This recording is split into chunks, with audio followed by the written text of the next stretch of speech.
would make his way out the door and then attempt to close it. Okay. Not really knowing how to close it, I guess. You exit the cave. Yeah. Give me a strength check. I'm good at those. That was a joke. I rolled a 2. A 2. Okay. So you try to close the door to the cave, and you find if it can be closed, it seems to be simply too heavy. And you hear from deep inside the cave, more of the creatures seem to be kind of awakening as the noise you made and the straining as you tried to close the door seems to have been enough noise to maybe awaken a few more of them. He's going to try again to try to close this door because he doesn't want to kill it, but he also is not going to leave this door open knowing that those things are in there. Okay. Give me one more strength check. This time I'll let you do it with advantage because now you've gotten a sense for how heavy this door is, and so you're able to kind of try and right size the amount of effort you're going to put into it.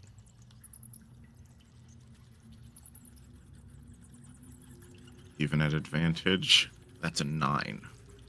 With 9. Yeah, with 9, you manage to get it mostly closed. It's still open enough that a little bit of light is creaking out, but you hear one of the creatures make its way to the door, and its little kelpy hands slap up against the door, and they start to push on it. And at least individually, none of them seem to be able to even push the door a little bit. So as they start to struggle against the door, they can't squeeze out and they can't push it open, and you're able to leave safely if you so choose. He's going to try to close it because he's not going to leave this open. Okay. Yeah, you can give it one more, and this one, if it fails, it will kind of get stuck where it is.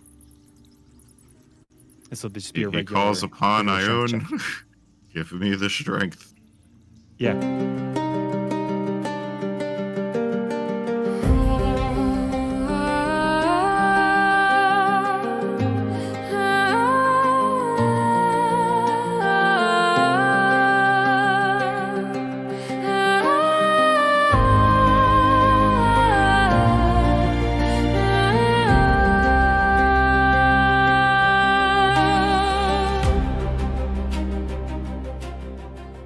Well, let's get into it. As we begin, you find yourself in a room. It's all white, featureless, essentially just a white cube. And if you were to speak, you would feel like there was an echo. It's kind of placeless. And after a moment, you start to see two figures take form in front of you. One, the one on your left, is a towering figure, like 18 feet tall, with skin the hue of the depths of the ocean. It's floating in space, and as it comes near you, you would swear you could hear the sound of crashing waves. It looks like almost like you would picture like a genie or a djinn. And standing next to it is a large animate tree with a wizened face. The tree ant speaks first. Its voice is like the sound of the wind blowing through a forest canopy. And it speaks to you, Ganna, saying, Ganna, I am here as an emissary of the Wild Mother. She is sick. We are sick. We are fighting back, but our vision is being obscured by this sickness. We once traded knowledge with you, old friend. We ask you now for your help once again. Help us find the source of this sickness. There's a cave along the wild shores far to the north of Portalus. Take the scroll in front of you. With it, you'll be able to enter that cave and find the truth. And before you can even speak, the Merid, the large kind of ocean genie next to it, speaks up. Its voice almost like bubbles coming from the vents at the bottom of the ocean. It says, Old friend, I am here for similar reasons. This sickness, it is affecting the ocean as well. The peace of our depths is being disturbed. The mud is being kicked up. Our vision is also obscured. We can't tell what's causing it. The origin of this imbalance, it's hidden from us. This needs to be resolved quickly. I fear this goes deep, very deep. It's worse than anyone dares to admit. Never mind that scroll that the tree ant speaks of. Ignore that. I'm going to leave a gift for you on the shore near this cave once you find it. Don't waste any time. Use what I gave you and get into the heart of that cave as quickly as possible to find the truth. You, Ganna, find yourself in front of these creatures. You can't remember quite how you got here. Take a moment to describe yourself. Okay. Ganna is a Loxodon, cleric. He is currently wearing some chainmail armor, but it is entirely covered by the robes that he wears. He carries around a mace and a shield, although he very rarely needs to use them.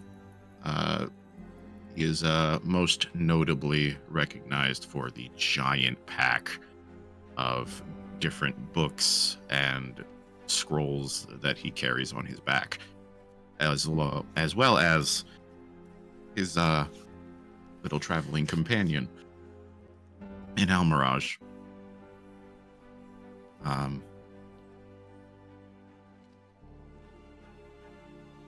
That's pretty much it.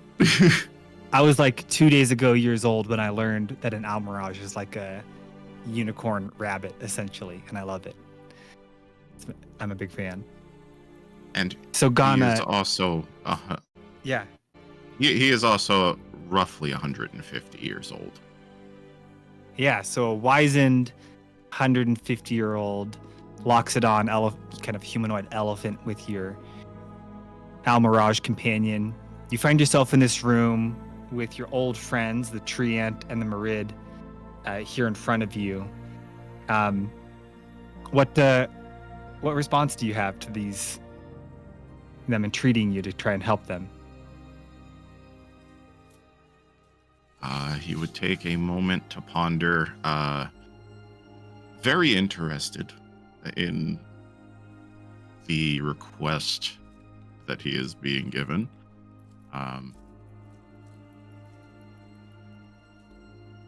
He owes each of them quite a bit for the knowledge that they imparted on him, and he'd be interested in helping both of them. However, he is a bit torn at the fact that they're not necessarily on the same page. Mm-hmm. The Merid is like, no, forget that. Use mine. So he's definitely going to take the scroll, as well as when he gets to the cave, he will look for whatever this gift is, but he will use whatever he needs to solve this issue, regardless of who helped him get to that point. Okay. And if in this space, you can tell they can hear you as you can hear them. So if you wanted to say anything back to them or anything, you have that ability. He would respond, I owe both of you much for the knowledge you departed on me, and I will see to it that we find out what is making both of you sick.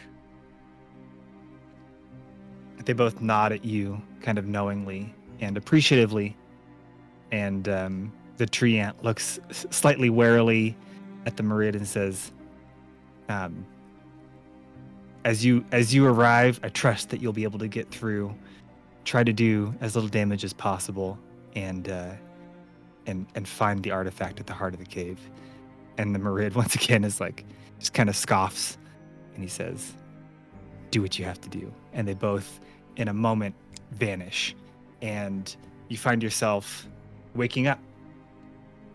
As you wake up, you recall and see yourself in the library at the Church of Iyun.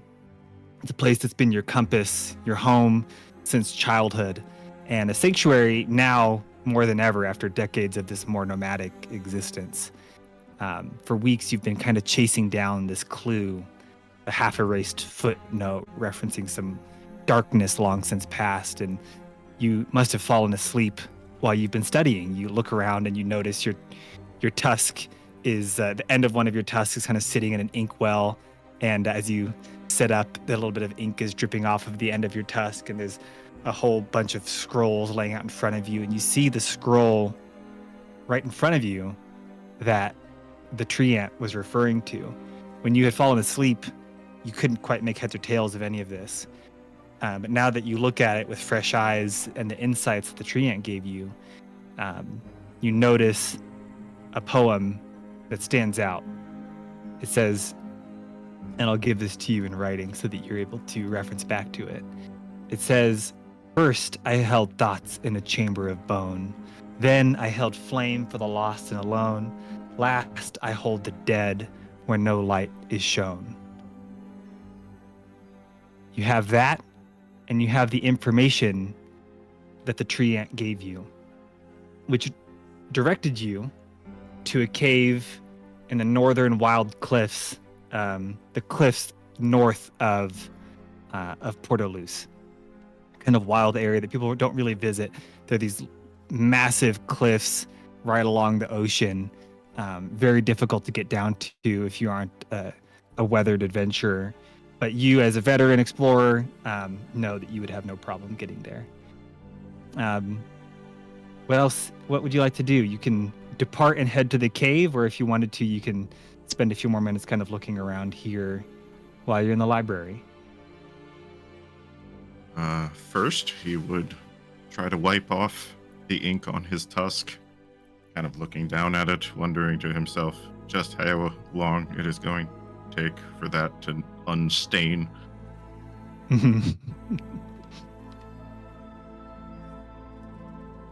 Yeah, fair enough. Yeah, so you wipe that off with a napkin you find nearby. The cave that the Treant and the Marid were talking about are one and the same, correct? Correct. Yeah, they're both directing you to the same cave. I think he would probably try to pack up what he's currently working on as neatly as possible. Kind of putting a bookmark where he left off, knowing that this probably is something that he should do quite quickly, seeing as how two otherworldly beings has just contacted him via dream. And he would make for the shoreline.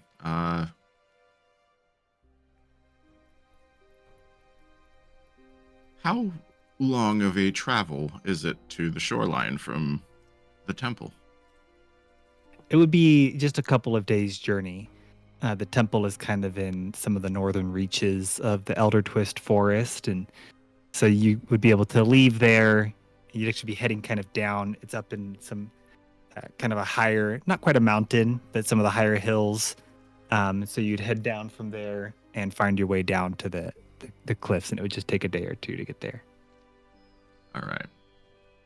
Then it is not just a day trip, so he would, in fact, grab like his large pack with all of his sleeping and his rations and his traveling pack. Yeah. Before setting off. So having woken up, yeah, you grab your pack, put a bookmark in the scrolls, however you bookmark a scroll. You mark that, put everything away, get your bearings, and you head out toward the ancient cliffs.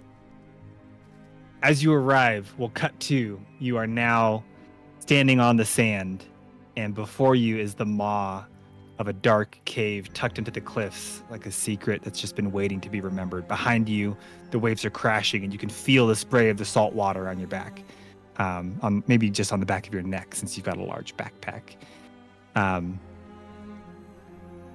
You recall that they had told you to go and find this chamber that was sealed and to find the artifact within. And so this cave is where you suspect you'll be able to find at least the next piece of knowledge that will help you more fully understand what's going on here. As you approach, give me a perception check. Our first roll of the campaign. Make it good. Does this have to do with a sense of smell? I suppose so. You'd be able to smell this. It's not exclusively. It's to see if you notice and if you can find the gift that was left for you. Because I get advantage on perception checks that have to do with smell because of my trunk. Yeah, that's fair. That's fair. You would be able to smell this as you're approaching, and you're actively looking for it anyway, so I'll give you advantage. Not that that mattered. With advantage, I rolled a 14. Solid. That's fine. That's totally fine. It was only if you rolled really low, you might have completely missed it. I got a 12 and a 14. Yeah, that's great.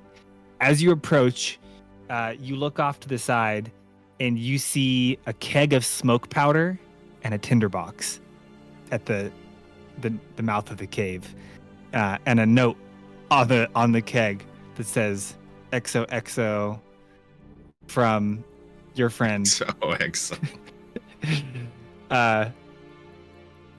Use this as you see fit. He looks at the powder keg. He's like, "You must be joking." So you approach, and as you walk through, well, that's where you are. So now you're at the mouth of the cave. You have this powder keg, and it's up to you if you want to enter or how you'd like to proceed.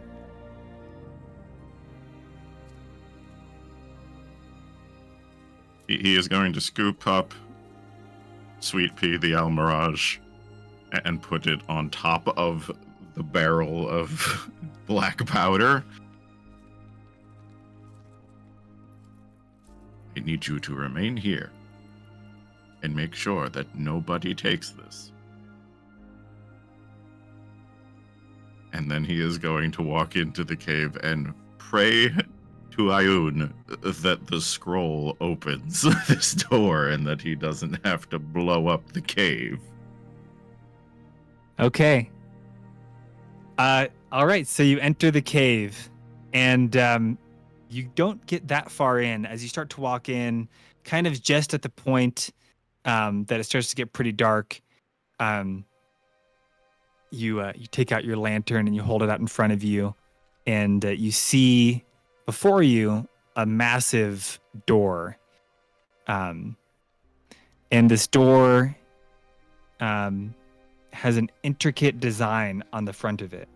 As you look a little bit closer at it, you see there's 3 large rings on this door. There's an outer ring, kind of a middle ring, and an inner ring on this door.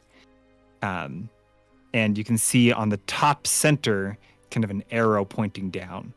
So you would know, like us as people in 2025, it's almost like some kind of a combination lock or something. Right. On each of those circles, you can see 5 symbols around the radius around the circumference of the circle. You see a book, a lantern, a wave, a tree, and a skull. And as you kind of look closer, you notice that these circles are able to rotate. You can kind of push them, and these large pieces of stone kind of shift around as you push on them. What would you like to do? So there is 3 discs that rotate, or just 1 disc that rotates? 3. So if you're looking at like this picture here, there's an outer ring, a middle ring, and an inner ring. Okay. And each one can rotate independently. And again, then there's like an arrow on the top pointing down. So he is going to take out the scroll and once again read it to try to get some clue as to how this is going to open. And the scroll that he was given was the first I held thoughts in a chamber of bone one. Mm-hmm. Yeah, you get the sense. What you got the sense when you were in your dream that somehow the treant knew what the scroll that was in front of you. So that was the scroll that you had been reading as you fell asleep, and so that's the one you brought with you. So it had that 3-line poem. First, I held thoughts in a chamber of bone. Then I held flame for the lost and alone. Last, I hold the dead where no light is shown.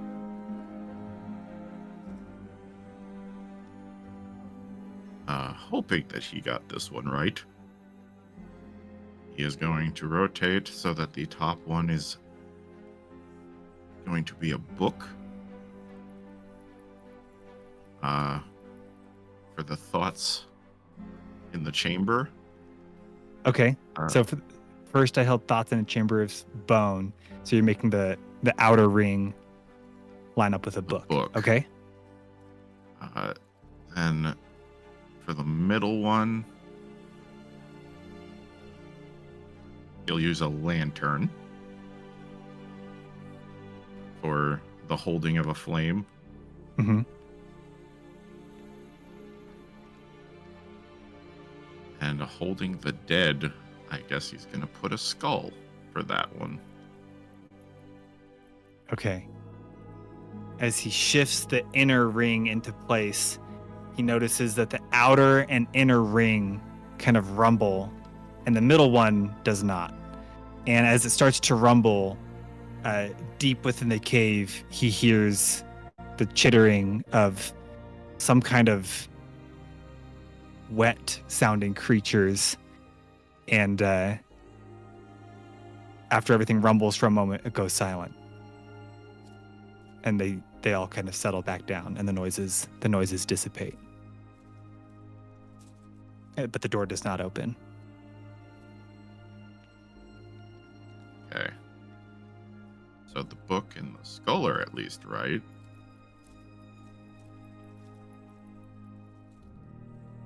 Or the book and the skull are wrong. And the lantern's right. Or that.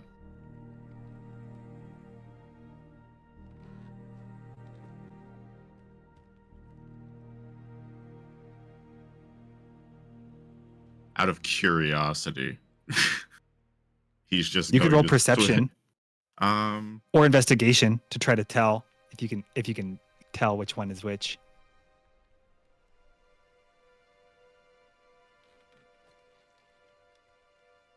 Sure.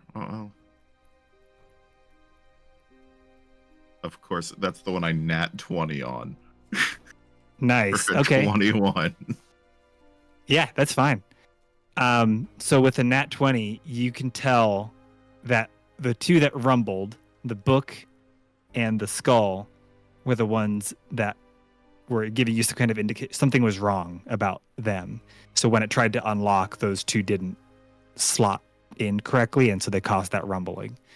So the lantern was the one that kind of slotted in correctly and was right. So the lantern was the one that was correct. Mm-hmm. So the first one, thoughts in a chamber of bone, and the inner one, the last one, the dead, holding the dead where no light is shown.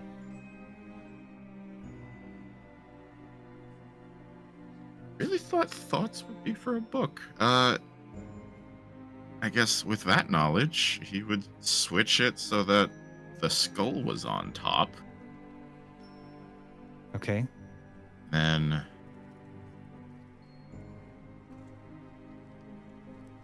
dead where no light is shown. I guess then he maybe wave on the bottom. Wave. Okay. As you shift the inner one into place, you hear a soft and then a long, it's like something is falling. And the door slowly creaks open just a hair, and you can see just some gentle lantern light shining through the crack in the door. And we didn't have to use a keg of gunpowder at all. Praises to Ioun for not having to blow this thing up.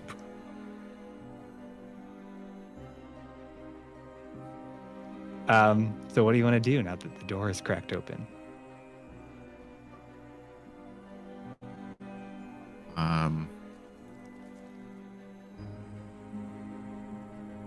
He is going to cast guidance on himself as Okay. he begins to open the door.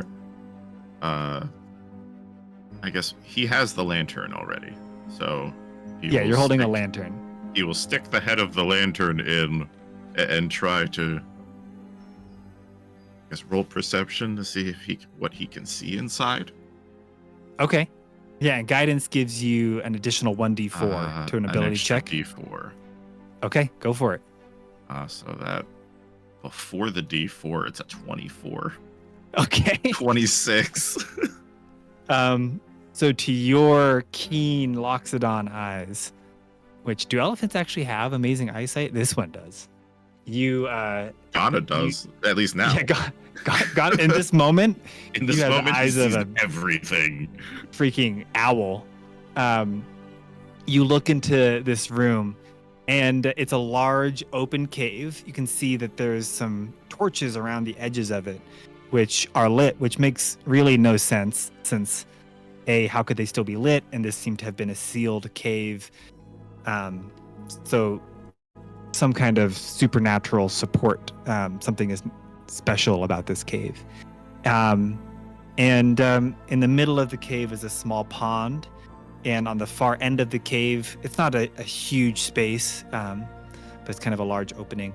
And you can see on the far end, there's appears to be a table with a kind of a ruined, stoned table with an object upon it that looks to be some kind of, can't quite tell at this distance, but it looks to be some kind of an ancient artifact of some kind sitting on, clearly very intentionally placed there on this table.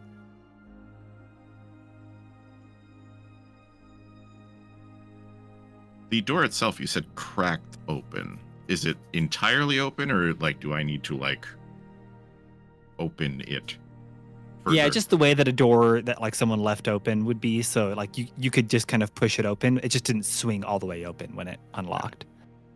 He will go inside being very careful because there's probably magic in here. Sure. Okay. Yeah, as you step in, nothing immediately happens.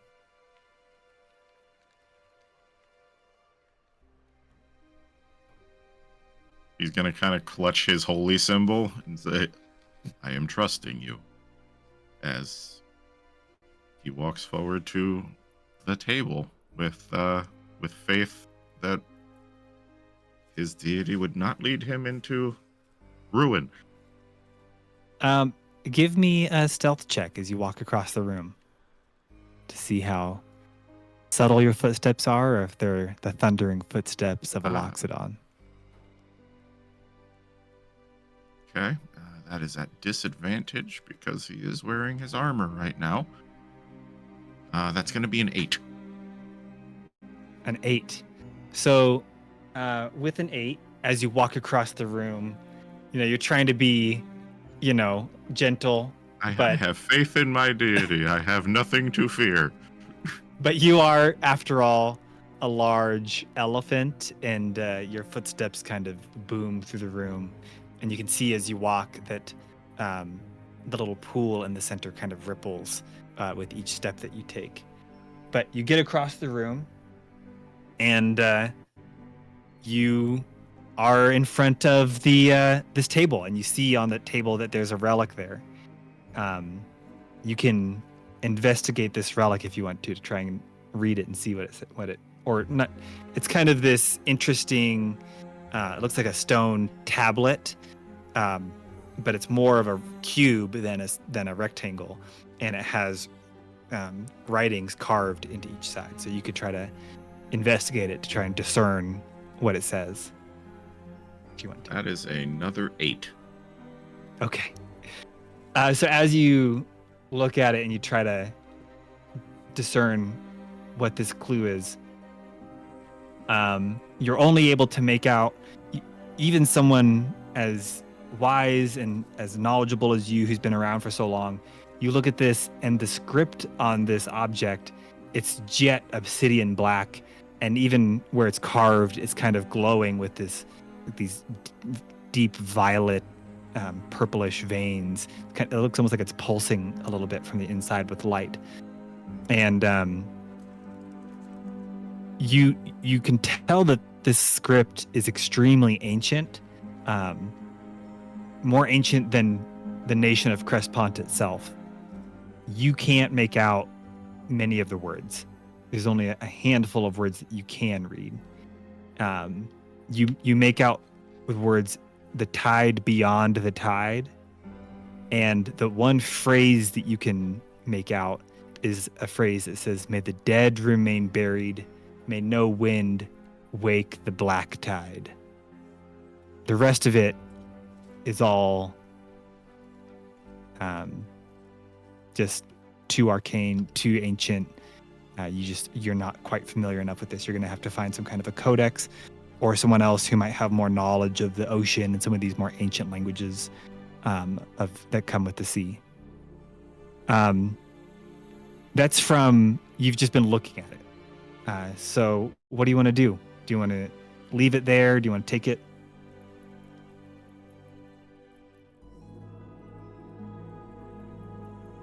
Still kind of touching his holy symbol.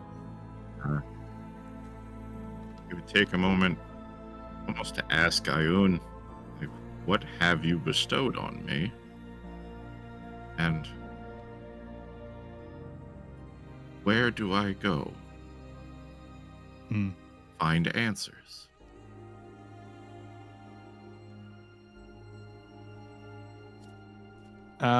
Yeah, give me a religion check. Okay. That's a 14.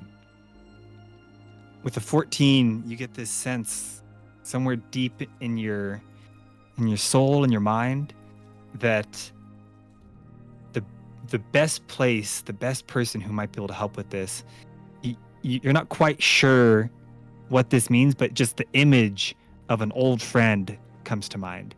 It's a friend that actually, when you went to sea and you studied the ocean, and when you actually first met that Marid who sent you here and who's now seeking your help, it was this friend who you went with. This was many, many years ago, maybe 70, 80 years ago.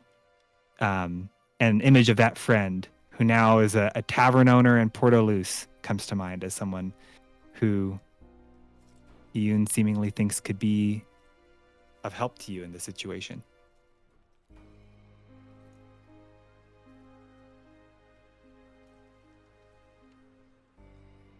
Kind of stills himself and thank you. And he is going to put this, you said it's a tablet or is it a cube, you said? Yeah, it's like a stone cube.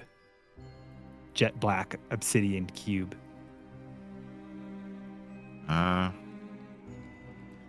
He will tuck it into his robe and begin to exit. Okay. As you tuck this into your robe and you begin to exit, you continue to kind of walk out, and there's this a low rumbling. And as you get about halfway back through the room, you hear that same kind of chittering noise that you heard before, and a kind of wet shuffling around. And suddenly all of the lanterns are snuffed out other than yours, and the room is much darker, and you can only make out a few feet in front of you. And you hear this noise. It's like, oh man, it's like the the sound that seaweed would make if you were like slapping it on a table or something. It's like this Ew. kind of gross, like kelp on stone, and you hear this voice that sounds it sounds small, but it sounds sinister, and it says, "You are not supposed to be here. Return the cube. Return our precious." Because of course this is Gollum, and in front of you, you cast about. You're trying to see, and you can just barely make out some little glimpses of something, and suddenly, right in front of you, you see this creature drop from the ceiling and glare at you menacingly. It looks something like this. Gigantic. It is not actually that big, but it is a small kind of humanoid creature. It's covered in fungal growths and mycelium, and like the roots of mushrooms kind of spread all over its skin. Its eyes are kind of glowing with this reddish orange hue, and mushrooms are all over its back and head, and it looks at you and sneers, and it says, "Return the cube." And in that moment, it takes a swing at you, and you guys will both need to roll for whatever you call it, the thing that you do when you start combat. Initiative.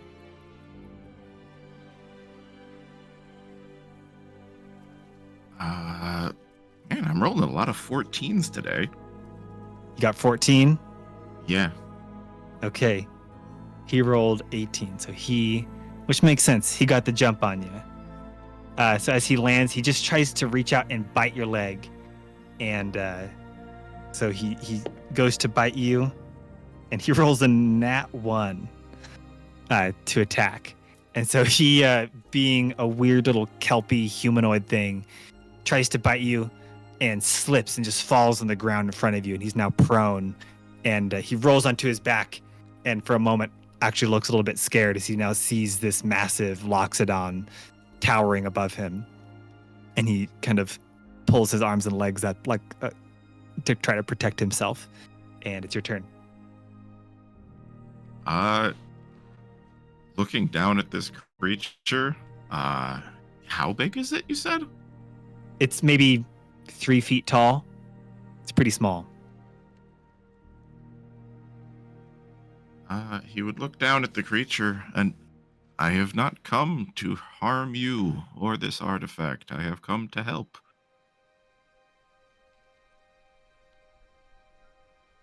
The creature just kind of writhes and looks back at you and spits on the ground and says nothing. It just kind of screeches back at you.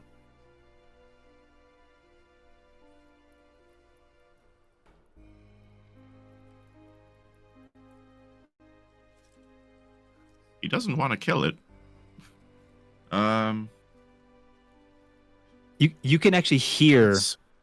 You feel like there's a telepathic bond happening, and you can hear in your mind this creature. It seems to speak in kind of fragmented sentences, and you hear the conflicting messages in your mind coming from this creature, almost like it's been fractured into 2 parts. Part of it is saying, you're just hearing the words like kill, protect, keep the precious, kill. And then the other part of it is saying run, hide, get safe. And that part of it seems to be just a scared little creature, while the other part of it seems to be driven mad with anger and protective instincts. How big was this cave, you said? Let's see. The cave is 10, 20, 30, 40, 50 feet across.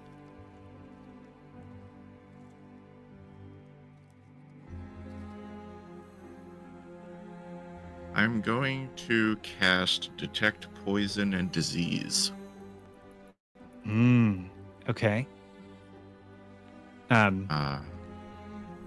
It's a concentration, but for the duration, I can sense the presence of any poisons, uh, poisonous creatures, diseases that are within 30 feet of me.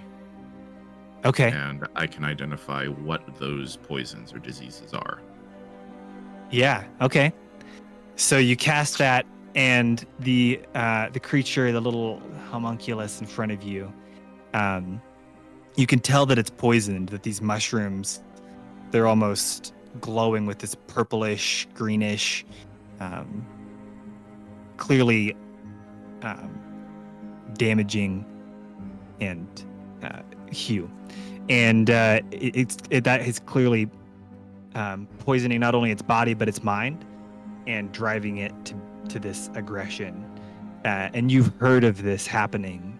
This is not the first creature. This is one of the first that you've personally encountered.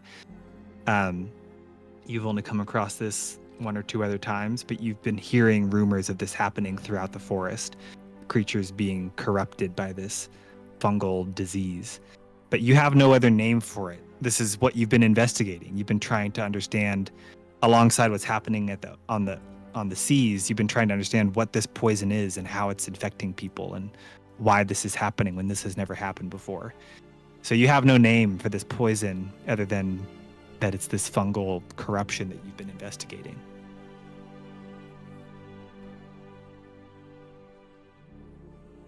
All right.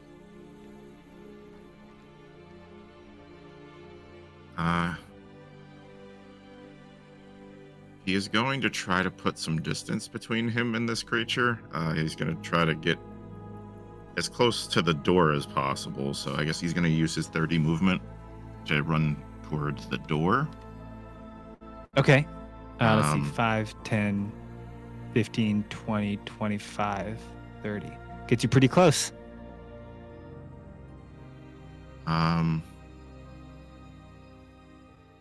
That's all he can really do, because he used his action to detect the disease. Okay.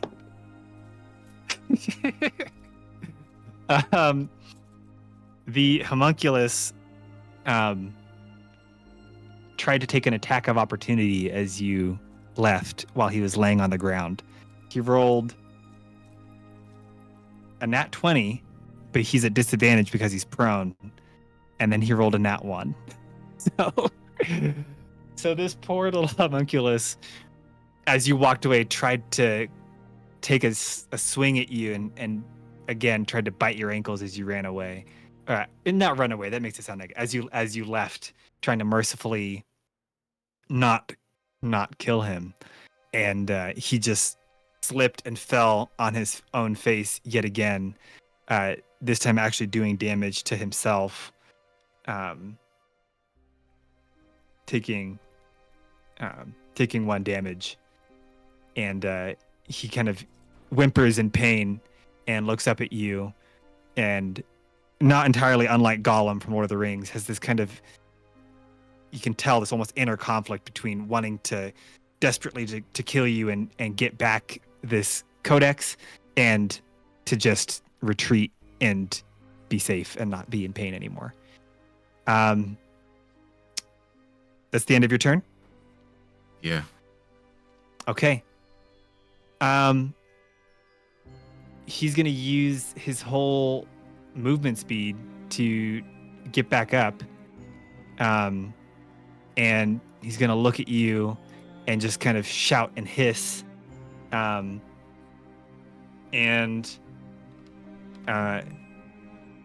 He just says,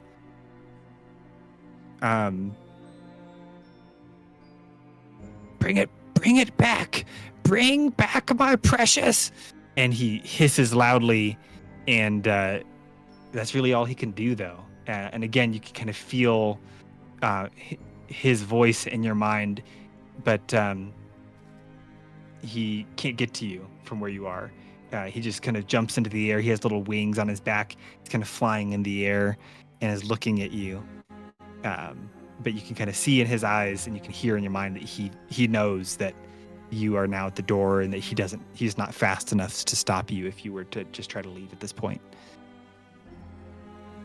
that's his turn. It's your turn again.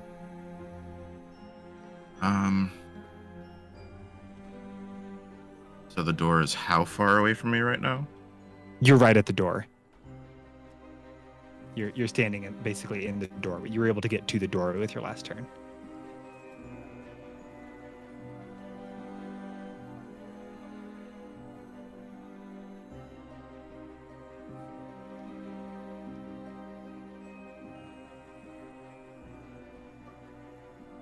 Looking back at this creature, like somewhat with sadness, but knowing that it's kind of not its choice to be attacking him, he is going to cast Command. Okay.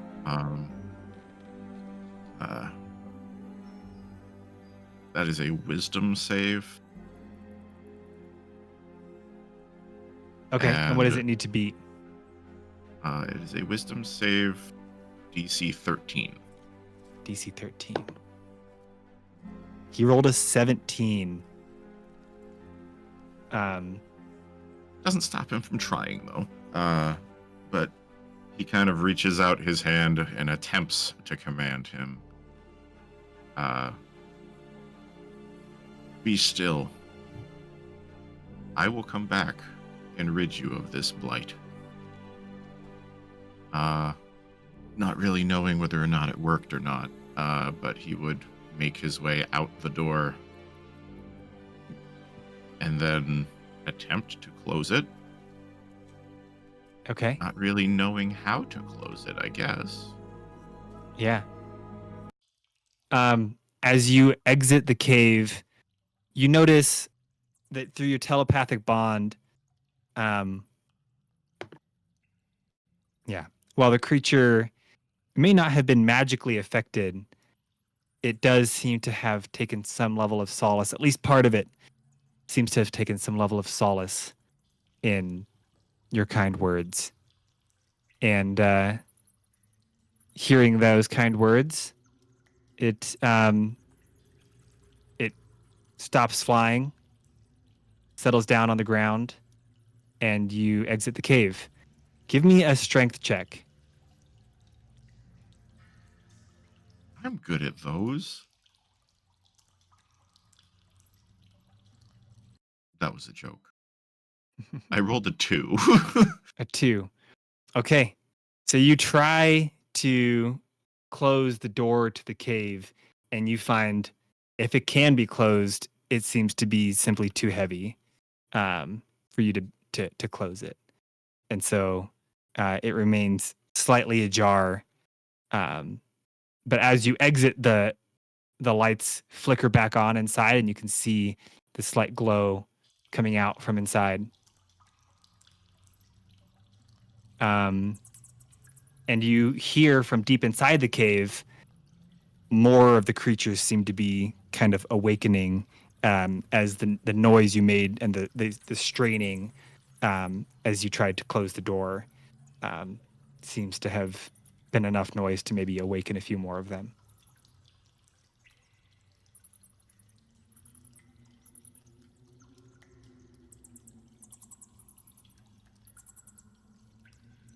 So from there, you'll have the option of running or trying to close the door again or trying to seal it somehow with maybe the blast keg.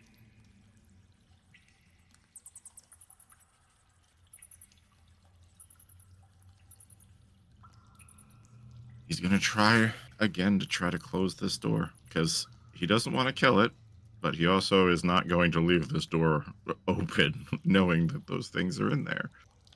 Okay. Give me one more strength check. This time I'll let you do it with advantage because now you've gotten a sense for how heavy this door is, and so you're able to kind of try and right size the amount of effort you're going to put into it.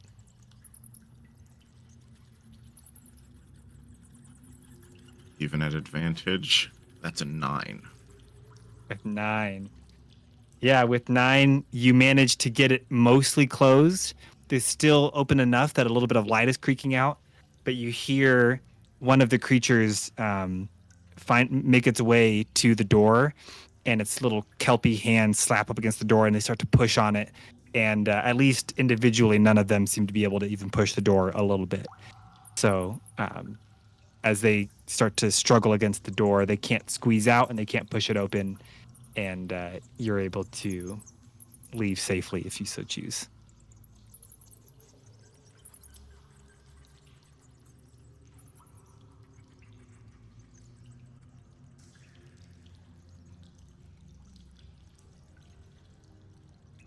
You do anything else with it?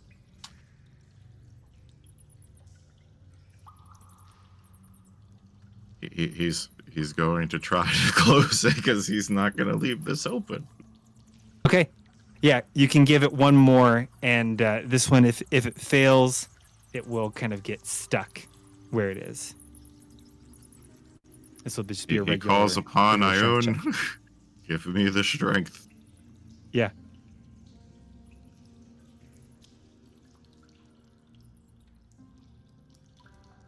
Okay, not horrible. 17. 17. That'll do. With 17, you give it one final push, and with creaking and groaning, some rocks that had been kind of holding in place kind of crumble underneath it, and you manage to finally push it closed, and the door seals, and you hear the creatures inside screeching and wailing in frustration as it slowly finally comes fully closed, and then it's just silent again in the room that you're in, lit only by your lantern. You find your friendly Almirage sitting there at the mouth of the cave looking over at you, kind of curiously. And you find yourself in silence other than the noise of the crashing waves outside. He is going to rotate the little discs on the door and like randomize them so that nobody else can mistakenly open this. Excellent. Okay. He will walk up to Sweet Pea.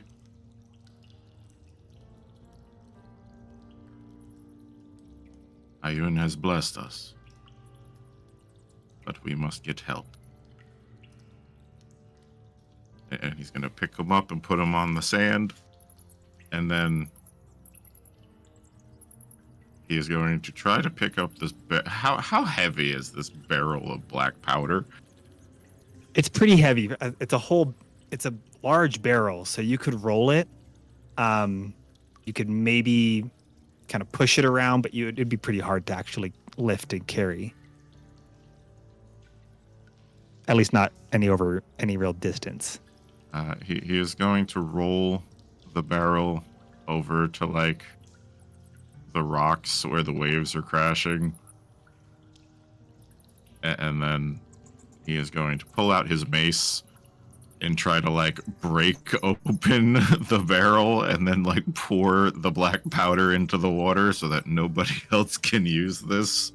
Okay. Yeah, I'll just let you do that. You don't have to roll for that. So you break it open and you dispose of all the explosives. This is very dangerous stuff. So yeah, he's just gonna get rid of it. He's gonna flush it down the toilet. Yeah, probably wise.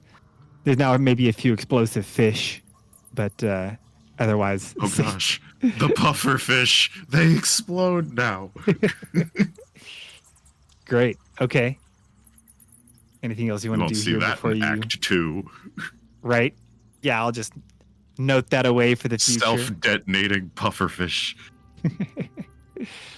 Anything else you want to do here on the shore before you start heading south?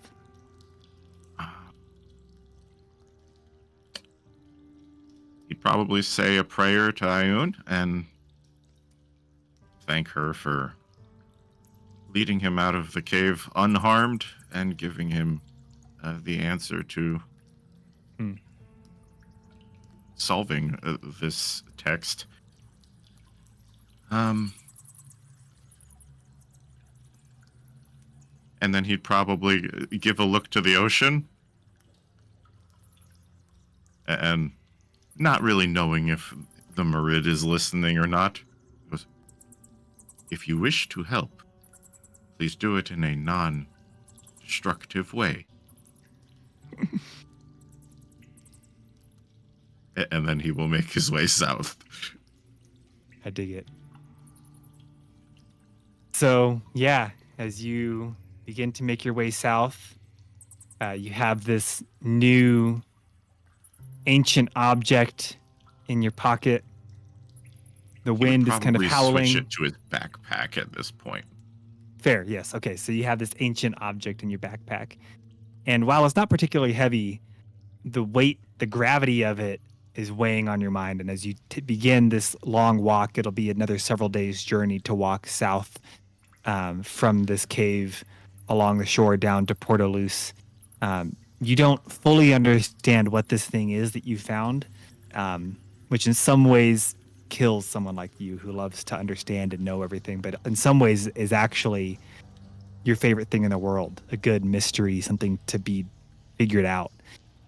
But you do understand this much. You understand that this is very old, older than the country of Cresponte itself. You understand that whatever this sickness is, it's dangerous. It's worse than people are giving it credit for, worse than people are willing to admit. And you know that somehow, some way, whatever this thing is, whatever this black tide is that it referred to, it's rising again. This secret was buried beneath layers of time and stone, but now they're coming back up, and you'll need more than just you quickly are becoming aware as you're making this walk that you're going to need more than just the scholars and the scribes and the ancient texts to fight back against this. You're going to need someone who's seen the deep and who knows the secrets of the sea. And so you make your way to Doc, a tavern keeper in Portalus, sailor who has kind of forgotten how to rest, and the only human you've ever met who's lived as long as a Loxodon. It's a vault of memories. And so you shoulder your pack, and you begin your long walk south along the shore. And that's where we'll leave you for today.